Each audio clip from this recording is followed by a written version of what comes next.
नमस्कार श्रोते हो.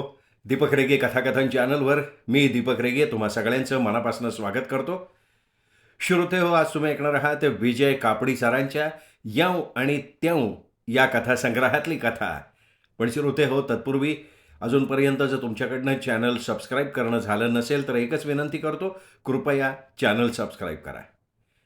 ऐकूयात विजय कापडी लिखित माझ्या आत्महत्येची शोकांतिका. मी खूप पाहिलंय, ऐकलंय सुद्धा. गंभीर प्रवृत्तीची माणसं नेहमी तेच सांगतात. ऐकावंसं वाटलं नाही तरी ऐकवतात. विचारलेलं नसताना सुद्धा सांगतात. म्हणजे चांगला लांब चेहरा करून सांगतात. काडे चिरायती चेहऱ्यानं म्हणतात, बाबा रे, या जगात माणसाला ज्यावेळी जे करावंसं वाटतं ते त्याला करता येत नाही. आणि ज्यावेळी जे घडू नये असं त्याला वाटतं तेच नेमकं दत्त म्हणून त्याच्या समोर उभं ठाकतं. आणि हीच माणसाच्या आयुष्याची आणखीन एक महान शोकांतिका आहे रे बाबा. आता इतके दिवस हे काही मला पटत नव्हतं. आणि खरं तर पटवून घेण्याचा मी प्रयत्न सुद्धा केलेला नव्हता. पण आता पूर्णपणे पटतंय. म्हणजे प्रयत्न वगैरे काही केला नाही, आपोआप घडत गेलं. म्हणजे झालं काय, तर गेल्या आठवड्यात मला आपलं वाटायला लागलं की आपण आत्महत्या करावी. जीवाचं छानपैकी बरं वाईट करावं आणि मोकळं व्हावं. त्या दृष्टीनं मी माझ्या परीने प्रयत्नसुद्धा खूप केले, पण ते सगळे व्यर्थ ठरले. आणि शेवटी नाही नाही, तसं कशाला नाही. सगळी हकीकतच सांगतो ना, जशी घडली तशी. अहो, त्या दिवशी पंच उशक काले म्हणजे 10:15 वाजता मी मंदीला. आता मंदी म्हणजे ऑफिसातल्या माझ्या टेबलाशी काटकोन करून बसणाऱ्या, ऑफिसच्या कामात एक नंबरची गचाळ असणाऱ्या, पण माझं हृदय चोरण्यात पहिला नंबर पटकावणारी मंदी. तर त्या मंदीला मी म्हणालो, काल मोठी गंमत झाली बरं का. अगं बाई, काय झालं? डोळ्यांच्या पापण्यांची नेहमीप्रमाणे मजेदार फडफड करत मंदीने मला विचारलं. काय झालं, काल रात्री 9:30 वाजता मी कसलंसं पुस्तक वाचत होतो. वाचनात मी अगदी घडून गेलो होतो बरं का. इतक्यात एकाएकी माझ्या घरातनं कोणाचे तरी हुंदके आणि रडायचे आर्त सूर माझ्या कानावर आले. मी घाबरून गेलो ना. पण रात्रीच्या वेळी रडतंय कोण म्हणून चहूकडे बघितलं आणि एवढ्यात माझ्या लक्षात आलं. अच्छा अच्छा, म्हणजे रडणं कोणाचं होतं ते तुमच्या लक्षात आलं का? मंदीसुद्धा आता थोडीशी गंभीर झाली होती. मी म्हणालो, हो ना. मग मी जागेवरनं उठलो, बटण दाबलं, रडणं बंद करून टाकलं. अगं बाई, म्हणजे काय आता? डोळे विस्फारत मंदीने मला विचारलं. मी सांगितलं. म्हणजे काय झालं, रेडिओवर लागली होती शिवृतिका. मी तिला सुतिकाच म्हणतो म्हणा. हं, तर नेहमीप्रमाणे कोणीतरी बाई सारखी रडत होती त्या डफड कार्यक्रमात. अर्ध्या तासाच्या श्रुतिकेत 20 मिनिटं नॉनस्टॉप रडणाऱ्या बाया कुठं पाहिल्या या गाचाळ लेखकाने, परमेश्वर जाणे. आणि बोलून मी हसायला लागलो. माझ्या चलाख बोलण्यावर, विनोद किंवा गमतीची गोष्ट सांगण्याच्या माझ्या कौशल्यावर खुश होऊन मंदी आता नेहमीप्रमाणे हसेल म्हणून मी तिचे आणि तिच्या हसण्याचे ते मंजूळ स्वर कानात साठवण्यासाठी तयार होऊन बसलो. पण कसं काय आणि कसं काय, मी चकित झालो. मंदी चक्क रडत होती, हमसून हमसून. म्हणजे अगदी त्या सुतिकेतल्या बाईचा आदर्श समोर ठेवल्यागत ती रडत होती. मला काही समजे ना. मी पुढे झालो आणि म्हणालो, असं एकदम काय झालं ग बिघडायला?" यावर माझ्याकडे क्रुद्ध कटाक्ष टाकून मंदी आपल्या खुर्चीतनं उठली आणि सरळ बाहेर निघून गेली. थोड्या वेळानंतर तोंड धुवून पावडर लावून ती परत आली, खुर्चीत बसली आणि मग तिने आपलं तोंड फायलींच्या ढिगाऱ्यात जे लपवलं ते संध्याकाळी 5:30 वाजता वर काढलं. मध्यंतरीच्या काळात ती माझ्याशी एक शब्दसुद्धा बोलली नाही. एवढंच नाही तर तिने एकदाही तिच्या ज्या डोळ्यांवर मी खुश होतो त्या डोळ्यांनी माझ्याकडे नुसतं पाहिलं सुद्धा नाही हो. आणि शेवटी 5:30 वाजता ऑफिस सुटल्यावर माझ्याकडे न बघता निघूनही गेली. आता माझं काय चुकलं, माझ्या काही लक्षात येईना. कसलाचा संशय येऊन मी घरी परतताच आदल्या दिवशीचा पेपर उघडून आकाशवाणीचे कार्यक्रम बघितले, तर कालच्या त्या रडको श्रुतिकेच्या लेखकाचं नाव मी वाचलं आणि कपाळावर हात मारून घेतला आणि खुर्चीत कोसळलो. अहो, ती श्रुतिका या मंदीच्या वडिलांनी लिहिली होती. मला चकित करण्यासाठी तिने मला आगाऊ माहिती दिलेली नव्हती आणि माझ्या अंगात मुरून असलेल्या सडेतोड पण नेहमीच विनोदी टच देऊन परीक्षण करणाऱ्या टीकाकारानं भलती आफत अंगावर उडवून घेतलेली होती. आणि याहीपेक्षा दुर्भाग्याची घटना म्हणजे नेमकं कालच मी मंदीला पत्र द्यायचं ठरवलं होतं. अहो, माझं पहिलं वहिलं प्रेमपत्र, माझ्या पहिल्या वहिल्या प्रेमाची पहिली वहिली कबुली. हां, पण ते सगळं ओंफच झालं ना आता. मी मंदीच्या मनातनं फार उतरलेलो होतो आणि त्याचा प्रत्यय मला लगेच दुसऱ्या दिवशी आला सुद्धा. त्या क्षुल्लक घटनेवरनं मंदीनी माझ्याकडे बेगुमानपणे पाठ फिरवून टाकली. अहो, आयुष्य बेचव झालं ना माझं. जगण्यात काही राम राहिला नाही आणि शेवटी मी निर्णय घेतला. आत्महत्या. एकदम निकाली आत्महत्या, निर्णयी आत्महत्या. या ढोंगी मतलबी स्वार्थी जगात म्हणजे ही सगळी विशेषणं जी सांगितली आहेत ना, ही लांब चेहऱ्याच्या गंभीर माणसाच्या तोंडाची आहेत बरं का. तर या स्वार्थी जगात जगणं आपल्यासारख्या मनमोकळ्या स्वभावाच्या, कसलेच आडपडदे न ठेवणाऱ्या, कसलेही छक्के पंजे माहीत नसलेल्या तरुणाला काय सोपं आहे का? कठीण आहे हो, फार फार कठीण आहे तुम्हाला सांगतो. आणि त्याच्यापेक्षा कठीण आहे या जगात मंदीच्या सोबतीविना दिवस काढणं. ठरलं आपण आत्महत्या करायची, कायमचं नाही सवायचं. मग आपल्या मागे जग हळहळेल, चुकचुकेल. आपल्यासारखा एक मन मोकळा माणूस कायमचा निघून गेला म्हणून अश्रू ढाळेल. निदान मंदी तरी नक्कीच रडेल बरं का. पण आता मला कसली आली आहे परवा त्या अश्रूंची आणि अश्रू ढाळणाऱ्या जगाची. मला मारायचं आहे, आत्महत्या करायची आहे. आणि आत्महत्या करणं का कठीण आहे? अहो, अगदी सोपी गोष्ट आहे. चालत्या गाडीतनं स्वतःला झोकून द्यायचं किंवा विहिरीत उडी ठोकायची. आणि पोहायची विद्या अवगत असली तरी हातपाय हलवायचे म्हणून नाहीत, अगदी गटांगळीच्या वेळीसुद्धा स्वस्थ राहायचं. किंवा मग गळफास लावून घ्यायचा. किंवा अहो, तुम्हाला सांगतो, जीव नाहीसा करून टाकायला काय थोडे उपाय आहेत का? सोपे, सरळ, सुटसुटीत उपाय. अहो, आत्महत्या करणं आता आपल्या डाव्या हाताचा मळ आहे. कुठल्या प्रकारानं जीव द्यायचा याच्यावर मी बराच विचार केला बरं का मंडळी. आणि शेवटी पक्क ठरवलं, गळफास लावायचा. चक्क गळ्याला फास लावून जीव द्यायचा. पण या प्रकाराला तयारी थोडी का करायला लागते. मी घरी आलो, आता गळफास लावायचा म्हणजे दोरखंड हवा. छतावर एक लोखंडी हूक असायला पाहिजे, लाकडी स्टूल असलं पाहिजे. मी लगेच तयारीला लागलो. कपडे करून बाजारात गेलो. पहिल्या प्रथम दोरखंड कुठल्या प्रकारच्या दुकानात मिळतं याची मला काही कल्पनाच येईना. मी चालता चालता विचार करायला लागलो. एका किराण भुसार दुकानाच्या पायऱ्या चढून वर गेलो. 5 पैशाची बडीशेप मागावी इतक्या सहजतेनं मालकाला म्हणालो, मालक, एक दोरखंड द्या बरं. दोरखंड?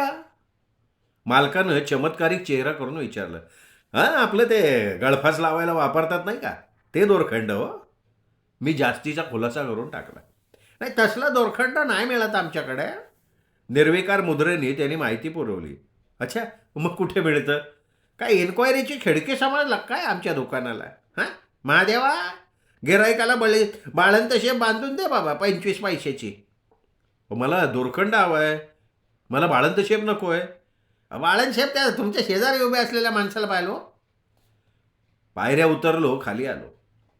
दोरखंडाच्या शोधात मी सप पावलं टाकत पुढे चालायला लागलो. बरीच दुकानं पालथी घातली, पण दोरखंड काही कुठं मिळाला. एका दुकानात दोरखंडाची चौकशी वजा मागणी करताच मला आपाद मस्तक निहाळत मालक बोलले, काय गडबड, गडबीड चढणार आहे का काय तुम्ही? लयच गडबडीत दोरखंड मागताय ना? मग घोरपडीची काय अवस्था केली तुम्ही? काय सध्या गड चढायचं येड आहे ना, सगळीकडं चाललंय म्हणून विचारलंय बरं का. असं म्हणून त्यांनी मला चक्क वेड्यात काढलं आणि शेवटी दोरखंड नाही आहे असं सांगून टाकलं. गावातल्या सगळ्या विहिरी बुजवण्यात आल्यामुळे आणि म्युन्सिपाल्टीचे बिन पाणीवाले नळ आल्यामुळे दुकानातनं दोरखंड अदृश्य झालेले होते. दोरखंड ही वस्तू दुर्मिळ झालेली होती. काळ्या बाजारातल्या दराने सुद्धा दोरखंड घ्यायची माझी तयारी होती, पण कोणी मला सुगावा लागू देईना.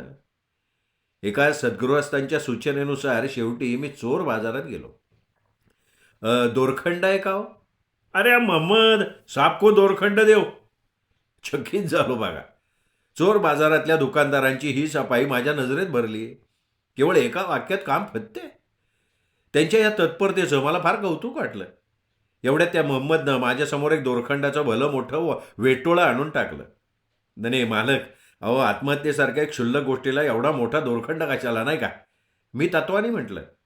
मोहम्मद साहेबांना छोटं गळफसवालं दोरखंड देऊ. आणि पण ते गळफसवाली दोरखंड तर मागाशी खतम झाले ना. मोहम्मदचं अशुभ वर्तमान. काय हल्ली काय गळफास लावून मारणाऱ्यांची संख्या एकंदरीत वाढली काय? मी म्हणालो बरं मग चल हाच दोरखंड दे. मी तो अडचणीचा प्रश्न लगेच निकालात काढून टाकला. पैसे मोजले, दोरखंडाचं वेटोळं उचललं आणि बोरी बंदराच्या दिशेनं चालायला लागलो. बोरी बंदरून उपनगरात येईपर्यंत मला भलता त्रास झाला. दोरखंड ही इतकी जड वस्तू असेल याची ह्या क्षणापर्यंत मला कल्पना नव्हती ना. अहो दोरखंडाचं ते वजन वागवून वागवून हाताला रग लागली, दंड भरून आले. शेवटी कसा बसा लटपटत मी घरी आलो. 4-5 फुटाचा दोराचा तुकडा हवा होता, पण 4-5 फूटवाले म्हणजे ते गळफासवाले दोरखंड आउट ऑफ स्टॉक झाले. आता त्याला तो मोहम्मद आणि त्याचा मालक काय करणार बरं? आपलं नशीब खोटं म्हणायचं. चाकू घेऊन मोठ्या परिश्रमानं मी 5 फुटी तुकडा त्या वेटोळ्यातून वेगळा केला. त्यावेळेला मी अक्षरशः घामानं थपथपलो होतो, विलक्षण दमलेलो होतो. अहो मारायचं त्राण नव्हतं अंगात शिल्लक माझ्या. जगण्यापेक्षा मरणं किती अवघड आहे, निदान ते वाटतं तितकं सोपं नाही आहे याचा प्रत्यय मला येत होता. आता स्टूल कुठनं आणायचं? कसा बसा उठलो. शेजारच्या बोबडे अण्णांचं दार ठोठावलं. ठोठवा म्हणजे उघडेल हा कोण्या महात्म्यानं दिलेला संदेश खरा असल्याचं प्रत्ययाला आलं. दार पटकन उघडलं गेलं. मागोमाग अर्ध्या दाराच्या फटीतनं लांबुडकं डोकं बाहेर काढून बोबडे अण्णा खेकचले. काय हवंय? मला स्टूल हवंय, गळफास लावायचा आहे मला. काय कटकड आहे मशीनची. मारायच्या वेळी सुद्धा शेजाऱ्यांना त्रास द्या तुम्ही, सोडू नका तुम्ही. बोबडे अण्णा आत वळले. दुसऱ्या क्षणी एक जुनं पुराणं स्टूल त्यांनी माझ्या स्वाधीन करून टाकलं. ते घेऊन मी माझ्या खोलीत शिरलो. दार बंद केलं, कडी सरकवली. स्टूल खोलीच्या मध्यभागी आणून उभं केलं. दोरखंडाचा तो 5 फुटी तुकडा हातात घेऊन मी स्टूलावर चढलो. आता एक टोक छतावरच्या हुकमध्ये अडकवायचं आणि दुसऱ्या टोकाला फास तयार करायचा.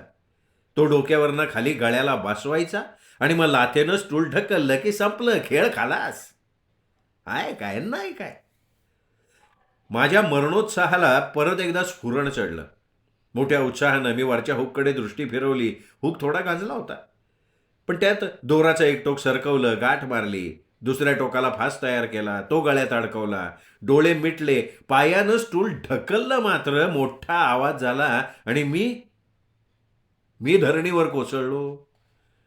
गळ्यात फासाची दोरी अडकवलेल्या स्थितीत 4 फूट उंचीवरनं मी वेगानं जमिनीच्या दिशेनं खाली आलो. कमरेचा काटा ढेला झाला. खाली पडता पडता आडव्या झालेल्या स्टूलावर पडलो. स्टूलाचे 2 पाय मोडले. माझा गुडघा जबरदस्त दुखावला. गुडघ्यातल्या झणझण्या डोक्यापर्यंत पोचायला थोडा वेळ लागला. काय झालं ते मला क्षणभर कळेना. हळूहळू झालेला प्रकार माझ्या ध्यानात आला. छताला असलेला तो गंजून निकामी झालेला हुक लेकाचा तुटला होता. त्या हुकाला शिव्या घालत कमरेवर हात देऊन मी कसाबसा उठून उभा राहिलो. तेवढ्यात दार वाजलं. मी लंगडत लंगडत दारापर्यंत गेलो. कडी सरकवली, दार उघडलं. दारात बोबडे अण्णा. काय झालं? काय तुमचा फास बरोबर लागला नाही वाटतं? हो ना, त्या हुकाने घोटाळा केला. हुक गंजला, पार निकामी झाला. अहो अगोदरपासून असले गंजलेले निकामी हुक बसवले छताच्या मालकानं.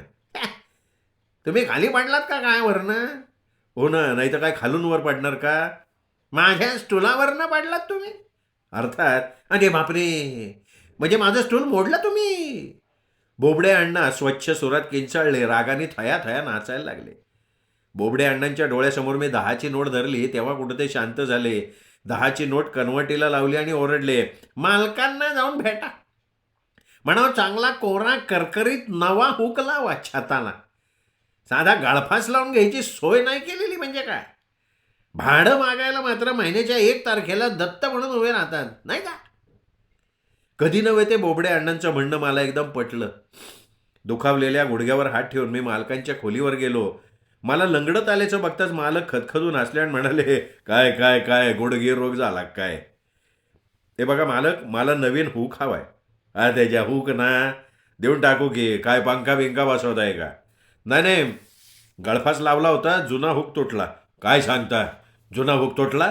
हो, जागेची प्रॉपर्टी आमची. प्रॉपर्टीचे नासधूस केल्याबद्दल दंड भरायला लागेल तुम्हाला मिस्टर. बरू की घाई काय आहे? आधी मला मारायचं आहे, ते काम आटपू दे ना. अगोदर थकबाकी भरा, 2 महिन्याचं भाडं तुंबले ते देऊन टाका, नंतर मग खुशाल मारा तुम्ही. पण त्या हुकचं काय? माझ्या थकलेल्या भाड्याचं काय? मालकानं वाटाण्याच्या अक्षता हातावर ठेवल्या आणि पगाराचा दिवस होता लांब. भाड्याचे पैसे आणणार कुठनं? भाडं नाही म्हणून हुक नाही, हुक नाही म्हणून गळफासाची सोय नाही. मोठी दयनीय अवस्था झाली माझी, तुम्हाला सांगतो. मालकांकडनं दात ओठ खात घरी आलो. मनात म्हटलं, बच्चमजी, गळफास हा काय जगातला एकच उपाय आहे का मारण्याचा? नको लाव रे हुक, मी दुसरा उपाय योजतो. आणि मग दुसऱ्या कुठल्या उपायानं मारावं याचा मी विचार करायला लागलो. आगगाडीच्या रुळावर आडवं होऊन चालत्या गाडीला आपल्या अंगावरनं जाऊ देणं हा उपाय तसा बरा आहे, पण या उपायात एक धोका असतो.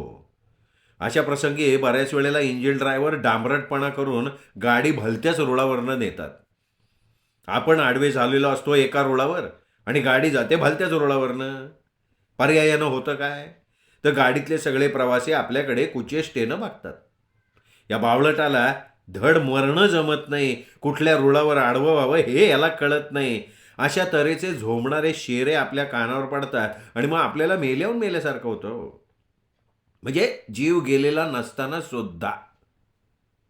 थोडक्यात काय, तर हा उपाय हमखास यशप्राप्ती मिळवून देणारा नाही.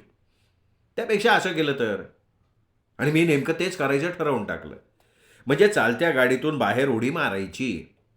गाडीच्या दिशेच्या विरुद्ध दिशेनं आपलं शरीर बाहेर झोकून द्यायचं का शरीराच्या हमखास चिंधड्या चिंधड्या झाल्याच पाहिजेत. सकाळची वेळ. लोकल गाडी नेहमीप्रमाणे तुडुंब भरलेली होती. त्या असंख्य जंतूत मी सुद्धा एक. हळूच आत चढलो. गाडी ठराविक स्टेशनच घेणारी होती. बाकीच्या स्टेशनांच्या फलाटावर उभ्या असलेल्या पॅसेंजरांना वाकुल्या दाखवून ते धाड धाड धाड या आपल्या हसण्याच्या आवाजानं फलाट निनादून सोडणार होते. आणि अशा एका क्षणी मी माझा भेद पार पाडणार होतो. अखेर तो क्षण आला. मी महामुश्किलीनं दाराजवळ सरकायला लागलो. अहो, डबा ठासून भरलेला होता. हलणं सुद्धा मुश्किल होतं. माझा जीव द्यायची बात लांबच राहिली होती. पण लागलो, मी हालचाल करायला लागलो.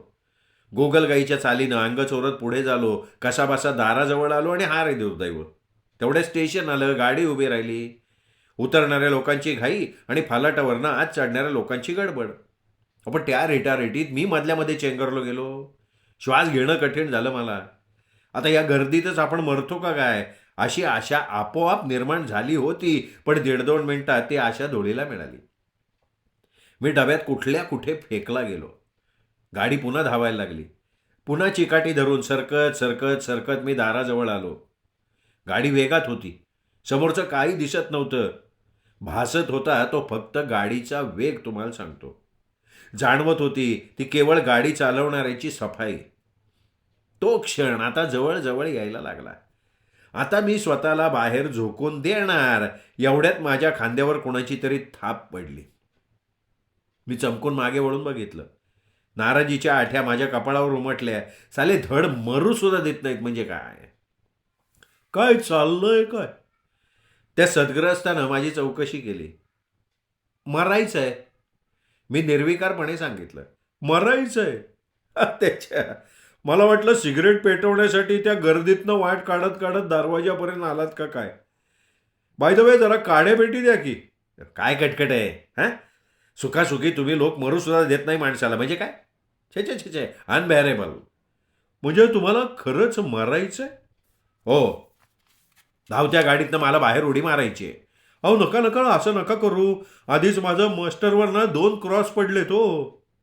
हा, आता माझ्या गाडीबाहेर उडी टाकून मारण्याचा आणि तुमच्या मस्टरवरच्या 2 क्रॉसचा संबंध काय आहे? मी त्याच्यावर जवळ खेकसलो. संबंध नाही कसा? नाही कसा संबंध? समजा माझ्या नकळत तुम्ही उडी मारली असती तर काय झालं असतं? काय झालं असतं? मी मरून गेलो असतो, सुटलो असतो कायमचा या जालिम जगाच्या जाचातनं. आपण आम्ही अडकलो असतो त्याचं काय? तुम्ही उडी मारल्याबरोबर तुम्हाला लोकांनी पाहिलं असतं. मग त्यांनी केला असता गिल्ला, साखळी ओढा साखळी ओढा, कुणीतरी पडलं साखळी ओढा. मग काहींनी ओढली असती साखळी, गाडी उभी राहिली असती. मला सांगा आता वाजलेत किती? किती वाजलेत? मी तुम्हाला विचारतोय वाजले किती? काय 10ला 5 कमी आहेत. मी घड्याळात बघून सांगितलं. मग हं? आता 10ला 5 कमी असताना मध्ये गाडी थांबली म्हणजे ती बोरी बंदरला निश्चित उशिरा पोहोचणार. मग आम्ही आमच्या ऑफिसमध्ये उशिरा पोहोचणार. आला का नाही मस्टरवर तांबडा क्रॉस? आणि 3 कांबडे क्रॉस म्हणजे 1 कॅज्युअल कमी. अहो आधी सुट्ट्या कमी झाल्या, त्यात कॅज्युअल सुखासुखी गेली तर करणार काय? बोला की आता. मला म्हणणं पटलं त्याचं. मी फक्त माझी सोय बघितली होती हो. त्या बिचाऱ्याच्या कॅज्युअल लिव्हचा मी विचारही केलेला नव्हता. माणसाने स्वतःपुरतं बघू नये असं म्हणतात ना, ते बरोबर आहे. हा मौल्यवान विचार माझ्या डोक्यात आला तेव्हा तो मागाचा कॅज्युअल लिव्हवाला ग्रहस्थ आपल्या शेजारच्या ग्रहस्थाला काहीतरी माझ्याविषयी सांगत असल्याचं मला जाणवलं. मी काही म्हणणार तेवढ्यात तो गृहस्थ म्हणाला, काय हो खरंय का हे? हो. एक हाडाचा विमा एजंट या नात्याने तुम्हाला सांगतो बरं का, मरण्याआधी विमा उतरवून टाका आणि मग खुशाल मारा तुम्ही. हो, तुमच्या मागे कोणी आहे का नाही? नाही, माझ्या मागे कोणी नाही. ठीक आहे, ठीक आहे ना, तुमचा विमा माझ्या नावावर करून टाकू. सध्या किती पैसे आहेत तुमच्याकडे? म्हणजे पहिला इन्स्टॉलमेंट भरता येईल ना तुम्हाला. त्यांनी बॅगच सरसवली. त्या हाडाच्या विमा एजंटच्या हाडांचा त्याच्या बॅग सकट भुगा भुगा करावा अशी प्रबळ इच्छा माझ्या मनात आली. तोच, हो, मरताय कशाला, मारताय कशाला? चांगले नोकरदार आहात तुम्ही, लग्न करा, करा लग्न. माझ्या 5 मुली आहेत लग्नाच्या. त्यांना वर शोधता शोधता माझ्या वाहण्याच्या टाचा झेसतायत. करा की, माझ्यावर एक उपकार करा की. एक वधू पितं आपल्या पोरीची कुंडली, फोटो, एवढं सगळं साहित्य घेऊन पुढे सरसावलं. इतक्यात गाडी फलाटावर उभी राहिली. गर्दीच्या लोंढ्यात मी कुठल्या कुठं नाहीसा झालो. दुःखात सुख एवढं की त्या विमा एजंटच्या आणि त्या गरजू वधूपित्याच्या तावडीतनं माझी आपोआप सुटका झाली. पण या चिकटू जमातीकडून सुटका करून घेण्याचं काही माझं ध्येय नव्हतं. माझं खरं ध्येय होतं अर्थात मारणं. आता दुसरा हुकमी उपायसुद्धा असफल झाल्यावर मी थोडा नाउमेद झालो. पण डोक्यातलं विचाराचं चक्र भन्नाट फिरत राहिलं. अखेर उपाय सुचला एकदाचा. विष घ्यायचं, जालिम विष घेऊन टाकायचं. तसाच मी एका फार्मसीत गेलो. तिथल्या टक्कलवाल्या किडकिडीत विक्रेत्याला हाक मारून म्हणालो, ऐकलं का, मला विषाची बाटली हवी आहे. तुम्हाला विष हवं आहे? कुठल्या प्रकारचं विष हवं आहे? म्हणजे नाही, म्हणजे तडका फडकी प्राण जाणार का घेतल्यानंतर बऱ्याच वेळानं प्राण जाणार? तडका फडकी प्राण जाणारं हवं आहे. कुठल्या प्रकारात हवं आहे? म्हणजे नाही नाही, म्हणजे गोळ्या हव्या आहेत का लिक्विड फॉर्ममध्ये चालेल? कुठलं जास्त चांगलं आहे? आमच्याकडे सगळं चांगलंच आहे हो, तुम्ही सांगा. मग लिक्विडमध्ये द्या. किती अंश पाहिजे? माझ्यासारखा देह आहे ना, याचा जीव पटकन जायला किती अंश घ्यावं लागेल ते सांगा आणि तेवढं देऊन टाका. 3 अंश. रगड झालं हो तुम्हाला. ठीक आहे, पण मग 4 अंश द्या. उगाच मागवून कमी पडलं असं व्हायला नको ना. घ्या. माझ्यासमोर एक बाटली आपटून तो बिल खरडायला लागला. 11 रुपये 97 पैसे अधिक टॅक्स 3 पैसे, 12 रुपये द्या. एवढं महाग आहे विष? महाग. मिस्टर, हे विष गॅरंटेड आहे बरं का, गॅरंटेड. घेतल्यानंतर 10 मिनिटात जित्या माणसाचा मुडदा, हमखास यश. नकली माल से सावधान रहो. हो, असल्या रॅपरचं असल्याच बाटलीतून मिळणारं विष नकली असतं बरं का. त्यांनी माणूस काय, साधा ढेकूण सुद्धा मरत नाही. अहो, ढेकूण हा प्राणी अमर आहे, तो कधीच मरत नाही. ते जाऊ द्या, प्रश्न ढेकणाच्या मरणाचा नाही तर माझ्या मरणाचा आहे. पण हे तुमचं विष फार महाग आहे हो. अहो, आज काय महाग काय नाही आहे सांगा की. साखर, तांदूळ, डाळ सगळ्याचे भाव कडाडलेत बघा. स्वस्ताई इंग्रजांच्या बरोबर 47 तासात गेली. पण साखर, तांदूळ या खायच्या वस्तू आहेत, जीव जगवण्याचे पदार्थ आहेत ते. मला विष हवं आहे जीव घालवण्यासाठी. हे बघा, हुज्जत बंद बंद करून टाका. हुज्जत, अशी हुज्जत घालण्यात तुम्हा मारणाऱ्या लोकांना वेळ का घालवावा असा वाटतो कळतच नाही मला. तुम्हाला हवं आहे का नको ते सांगा. माझ्याकडे स्वस्त मरण मिळत नाही. तो निकरानं बोलला. अखेर झक मारत पैसे मोजले, विषाची एक बाटली खिशात टाकली, तडक घरच्या वाटेला लागलो. विषाची किंमत माझ्या खिशाला खरोखर परवडण्यासारखी नव्हती बरं का. अहो, मरण नुसतं कठीण नाही तर महाग सुद्धा असतं हे लक्षात आलं. कुलूप उघडलं, कडी सरकवली, दार उघडून आत गेलो. दार बंद केलं आणि पुन्हा एकदा नव्या उत्साहानं आत्महत्येच्या तयारीला लागलो.